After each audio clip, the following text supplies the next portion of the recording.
After the tragic death of her mother, a 5-year-old girl uncovers a horrifying secret about her father. A secret that could change her life forever. Will she find the courage to expose the truth and protect herself before it's too late? What would you do if you were in her position? Share your thoughts in the comments, and don't forget to like and follow our channel to discover more powerful and emotional stories. Let's begin this unforgettable journey where courage faces betrayal, and the fight for justice is sparked by the heart of a little girl. The morning sun cast a golden glow over the small garden as Emma's laughter filled the air.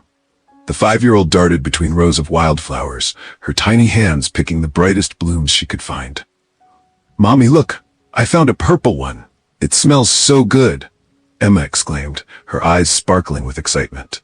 Sophia, her mother, smiled warmly and crouched down beside her. Gently brushing a strand of hair from Emma's face, she said, "Did you know, sweetie? A long time ago, in a garden just like this, there was a fairy who used purple flowers to create magic." Emma's face lit up with curiosity. "What kind of magic, Mommy?" Sophia tapped her daughter's nose playfully. "The magic of love. As long as you believe in love, you can face anything in life." Emma beamed, holding the flowers close to her heart. Every day with Sophia felt like a dream. Life was simple, but it was filled with love and warmth. Sophia always made sure her daughter felt cherished, from telling bedtime stories to preparing her favorite meals. But no one could have guessed how fragile that happiness was. The next morning, Sophia walked Emma to school as usual. Kneeling down to fix Emma's pink bow, she kissed her daughter on the forehead. "I've got a few things to take care of today, but I'll pick you up early, okay? Promise?" Emma asked, clutching her mother's hand tightly. "Promise," Sophia said with a gentle smile before waving goodbye. That was the last time Emma saw her mother. When the school bell rang that afternoon, Emma rushed to the gate, expecting to see her mother's familiar figure waiting. Instead, the school principal approached her, her expression heavy with concern. "Emma, sweetie, come with me to my office for a moment," she said softly, placing a reassuring hand on Emma's shoulder. Inside the office, her father, Michael, stood by the window, his hands buried in his pockets. He didn't turn around when Emma entered. His shoulders were stiff and his gaze was fixed on something far away. "Emma," he finally said, his voice low and strained. Your mom was in an accident. She didn't make it."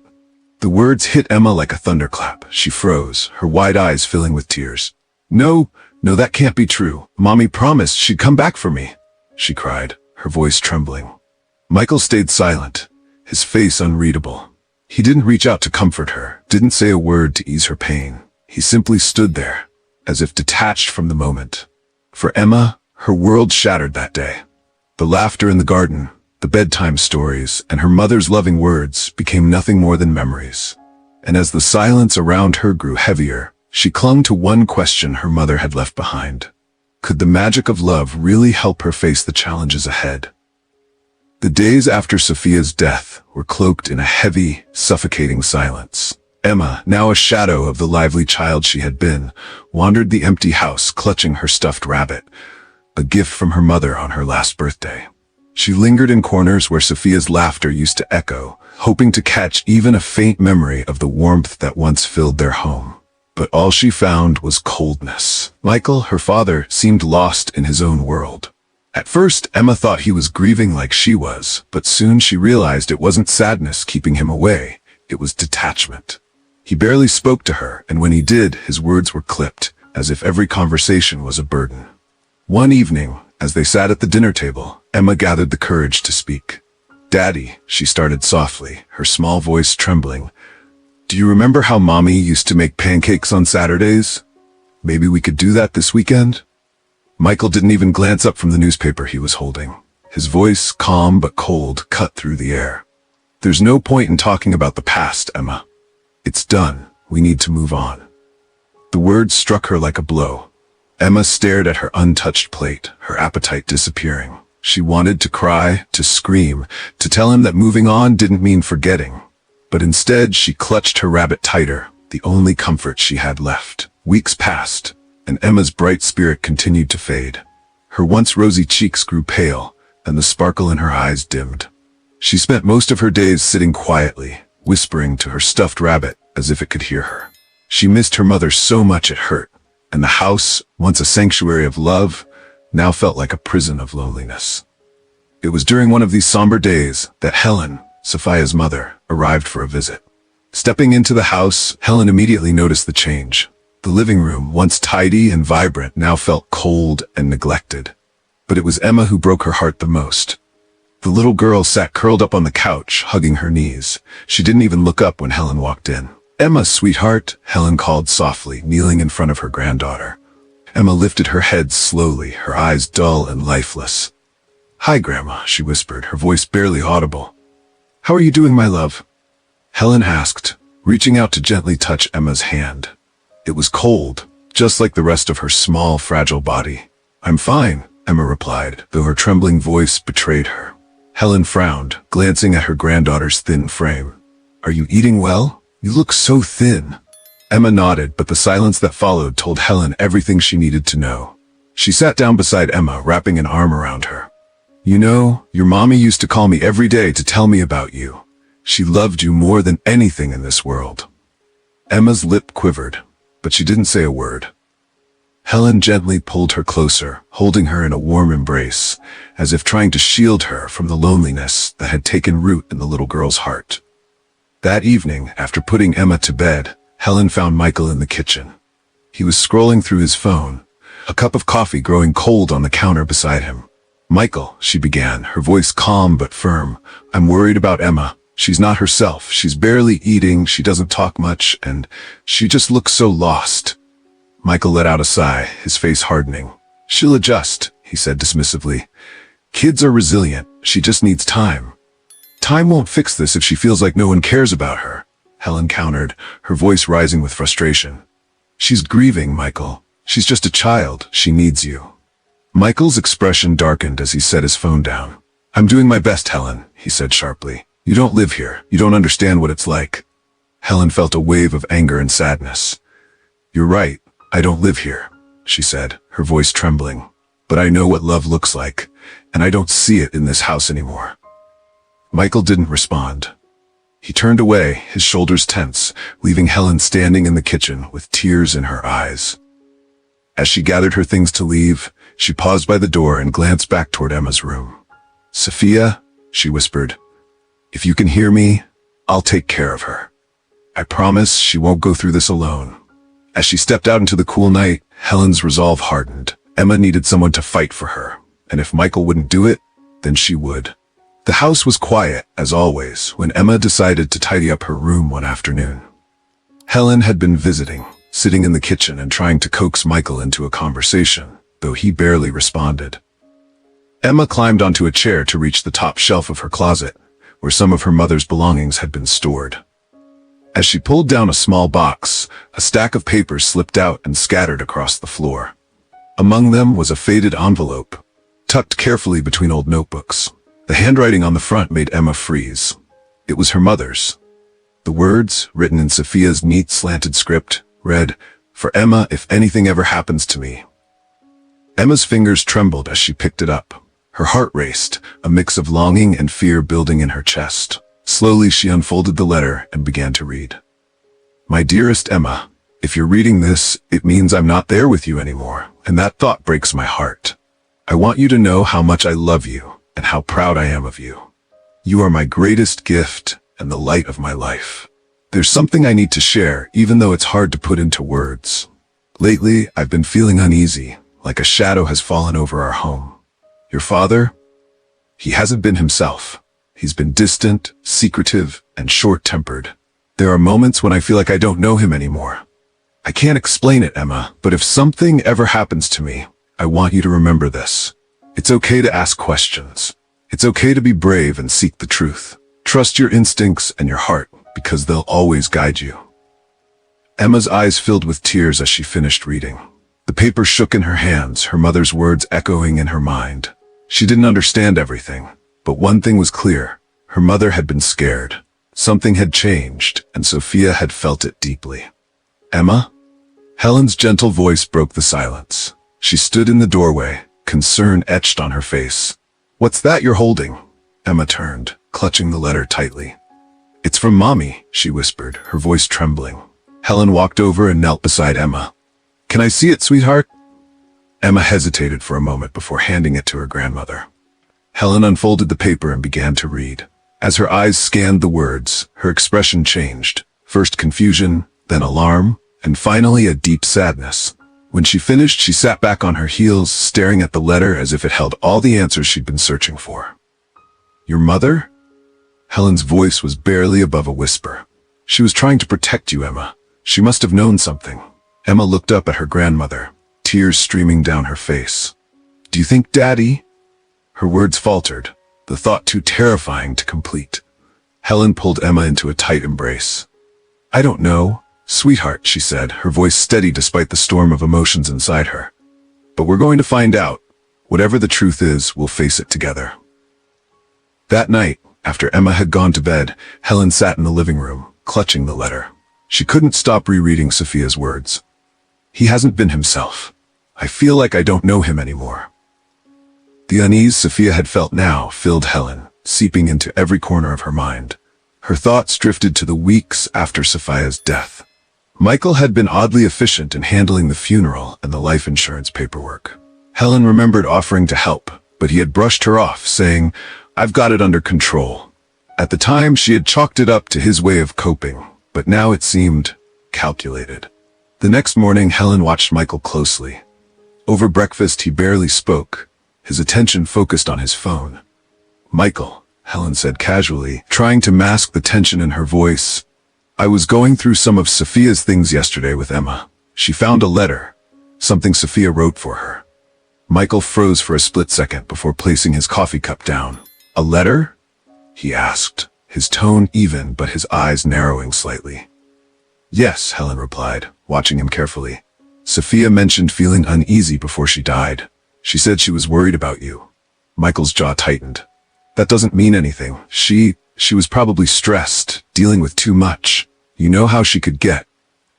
His voice was calm, but there was an edge to it, a defensiveness that made Helen's suspicion grow stronger.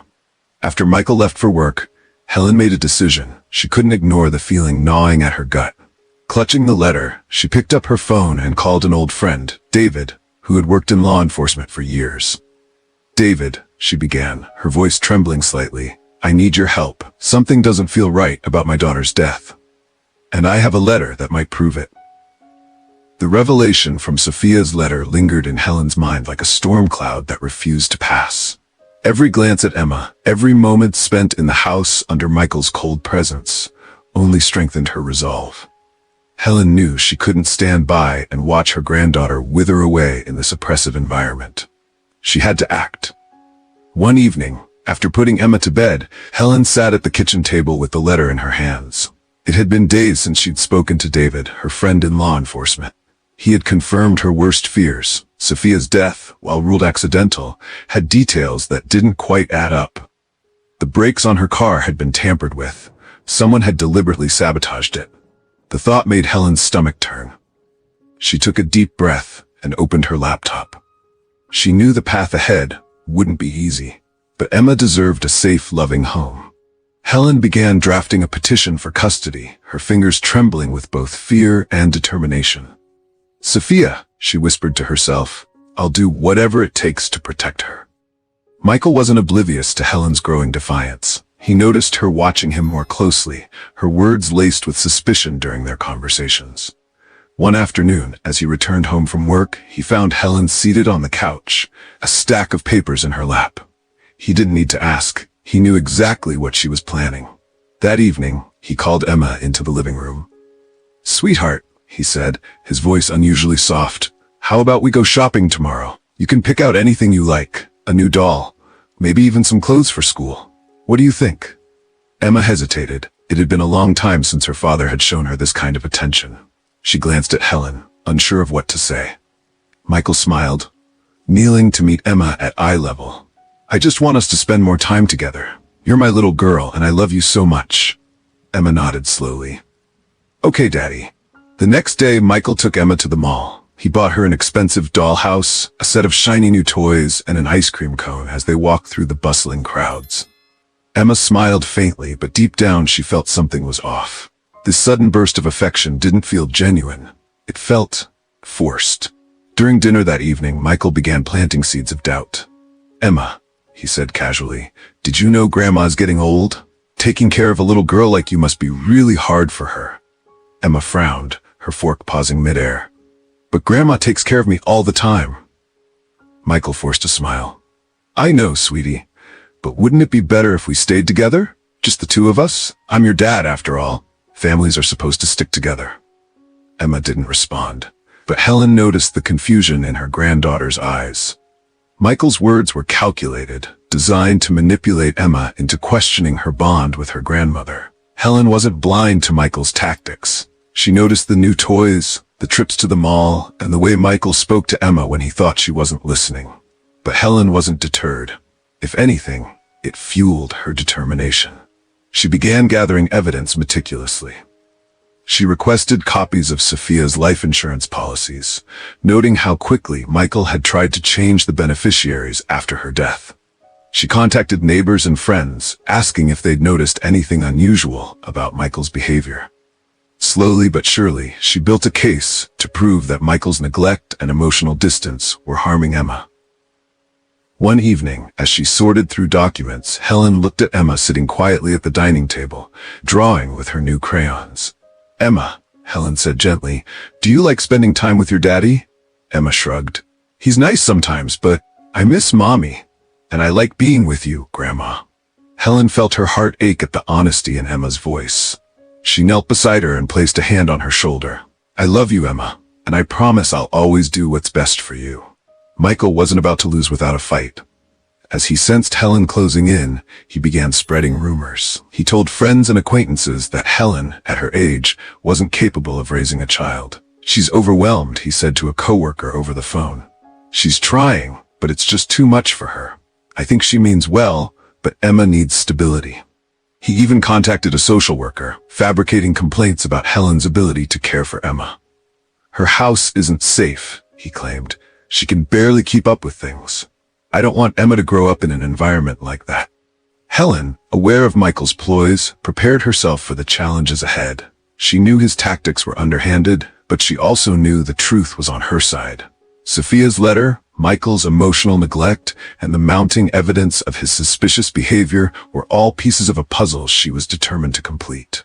One night, as she sat at her desk reviewing her case, Helen whispered to herself, "You won't win, Michael. Not this time." The courtroom was packed, the air heavy with tension. Every eye was on Helen and Michael as they sat on opposite sides of the room. Helen held Emma's hand tightly, offering a reassuring squeeze. Across the room, Michael sat rigid, his face carefully composed, but his clenched fists betrayed his unease. The judge entered, and the room fell silent. Her voice was firm as she began. "We are here today to determine the custody of Emma Johnson and address allegations of neglect and potential misconduct by Mr. Michael Johnson. Both parties will present their arguments." Michael's lawyer stood first, exuding confidence. "Your Honor, my client, Mr. Johnson, is a devoted father who has endured unimaginable loss. He has provided for his daughter in every way, financially, emotionally, and practically. These allegations against him are baseless, brought by a grieving grandmother who, though well-meaning, is not equipped to care for a young child." Michael rose, his voice calm but tinged with desperation. "Your Honor, I love my daughter more than anything in this world. I've done my best to support her after losing my wife. This isn't about what's best for Emma. This is about Helen's inability to let go of her grief." Helen felt her blood boil, but she remained silent, waiting for her turn. Before Helen's lawyer could respond, Emma stood up, her small voice cutting through the tension. "That's not true." The room turned to her in shock. The judge leaned forward, her expression softening. "Emma, do you want to say something?" Emma nodded, her hands trembling. "My daddy, he doesn't care about me. He only cares about the money." Her voice cracked as tears welled in her eyes. "I heard him. He said the life insurance money was supposed to be for me, but he wanted it for himself. And he said he'd make sure Grandma couldn't take me." Michael shot to his feet, his face red with anger. "This is absurd. She's just a child. She doesn't know what she's saying." The judge raised a hand to silence him. "Mr. Johnson, sit down. Emma, thank you for speaking. Is there anything else you'd like to tell us?" Emma hesitated, glancing at her grandmother before taking a deep breath. Mommy told me to trust my heart, and I know Grandma loves me. I want to be with her. Helen rose, her voice steady but filled with emotion. Your Honor, Emma's words aren't just feelings. They're supported by facts. She handed a folder to the bailiff, who passed it to the judge. This is a letter my daughter, Sophia, wrote before her death. In it, she expressed her fears about Michael's behavior, his secrecy, his temper, and her growing sense of unease. She also urged Emma to seek the truth if anything happened to her. The judge read the letter, her face growing more serious with each line. Helen continued, her voice gaining strength. I've also included documents showing that Michael attempted to change the beneficiary of Sophia's life insurance policy just days after her death. This money was meant for Emma's future, not for his personal use. Michael's lawyer stood quickly, trying to counter. Your Honor, there's no evidence to suggest my client had ill intentions. Changing a policy after such a tragedy is a practical decision, not a criminal one. Helen's lawyer responded swiftly. Your Honor, it's not just about changing the policy. It's about the timing, the secrecy, and the context. We've also submitted evidence of financial irregularities in Mr. Johnson's accounts, indicating misuse of funds. Michael's composure began to crack. This is a witch hunt, he shouted, his voice echoing through the courtroom. Helen has hated me since the day Sophia and I got married. She's using Emma as a pawn to get back at me. The judge's voice was stern as she interrupted.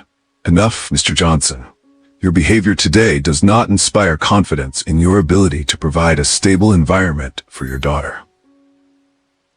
After a tense recess, the courtroom reconvened. The judge's voice was resolute as she delivered her decision. This court has reviewed the evidence and testimonies presented. It is clear that Mr. Johnson's actions demonstrate a pattern of neglect and self-interest. Effective immediately, full custody of Emma Johnson is awarded to Mrs. Helen Carter. A wave of relief swept over Helen as she clutched Emma tightly. Tears streamed down her face as she whispered, "You're safe now, my love." The judge continued. Additionally, based on evidence submitted regarding the circumstances of Sophia Johnson's death, this court orders an official investigation to be reopened. Mr. Johnson's financial dealings and possible involvement in her death will be scrutinized. Michael's face paled as the bailiff approached. This isn't over, he muttered under his breath, but the weight of the verdict left him visibly shaken. As the courtroom emptied, Helen knelt to meet Emma's eyes. You were so brave today, she said, her voice filled with pride. Your mommy would be so proud of you. Emma smiled faintly, wrapping her arms around her grandmother. I love you, Grandma. I love you too, sweetheart, Helen replied, holding Emma tightly.